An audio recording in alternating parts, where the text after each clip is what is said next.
राधे राधे। कैसा है मेरा परिवार? स्वस्थ होगा, सुखी होगा, आशा करती हूँ परम मंगल कामना के साथ। तो बात करते हैं परमा एकादशी की। तो परमा एकादशी की व्रत कथा हम शुरू करते हैं। गौरी के लाला गणेश की जय, शंकर सुमन गणेश की जय। तो अब हम कथा शुरू करते हैं, लेकिन सबसे पहले अब हम लेंगे व्रत का संकल्प। तो हमें व्रत का संकल्प लेना मैं आपको बता चुकी हूँ, उसी तरीके से लेना है। अब मैं हाथ में अपनी रख लूँगी सामान। मैंने अक्षत नहीं लिए हैं, एकादशी के व्रत में अक्षत नहीं ले जाते। पुष्प, सुपारी, एक कॉइन, इलायची और तिल हाथ में लेके मैं कथा प्रारंभ कर रही हूँ। थोड़ा सा जल। तो हमें संकल्प लेना है। श्री विष्णु श्री विष्णु श्री विष्णु, मैं आपका पुरुषोत्तम मास में पढ़ने वाली परमा एकादशी का व्रत कर रही हूँ। इसे आप विघ्न बाधाओं के पूर्ण करें और मेरे इस व्रत को विघ्न बाधाओं के आप पूर्ण करें। मेरी इस पूजा को स्वीकार करें।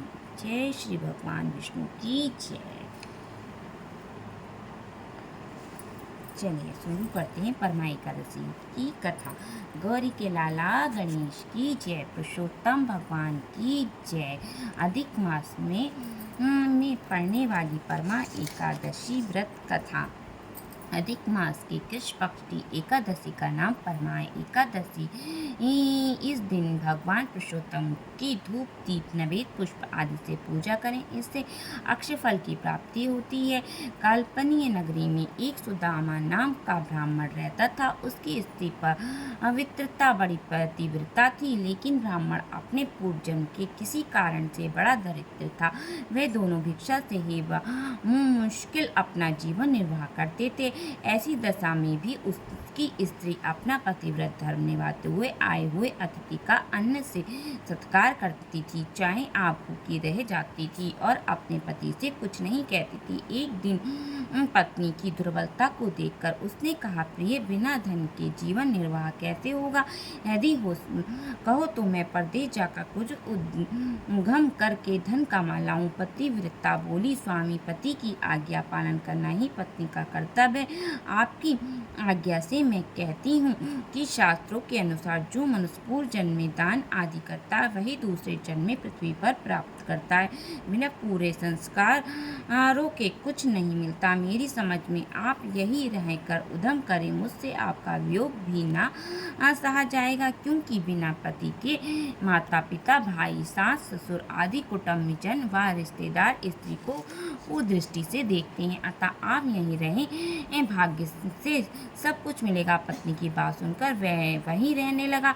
एक दिन उसके घर कौंडिन्य मुनि आए। दोनों ने उनका सत्कार करके भोजन आदि कराकर अपना सब कुछ दुख सुनाकर कहा, हे मुनि, हमें कोई ऐसा सरल उपाय बताइए जिससे हमारी दैत्यता दूर हो। मुनि ने कहा, हे पतिव्रते, तुम दोनों अधिक मास की कृष्ण पक्ष की परमा एकादशी का व्रत करो, जिससे तुम्हारे सब दुखों का दारिद्र्य रोग, पराजय व पाप नष्ट हो जाएंगे। इसी के प्रभाव से शिव जी ने कुबेर को धन प्राप्ति धनपति बना दिया। राजा हरिश्चंद्र को पुत्र, पत्नी और राज्य पुनः प्राप्त हुआ। अतः सब विधि बताकर कहा, इसी दिन से पंचरात्रि व्रत भी प्रारंभ होता है, जो बहुत उत्तम है। इसी एकादशी से शुरू कर जो 5 दिन का तक निर्जल रहता है, वह सुकुटुम्ब स्वर्ग को जाता है।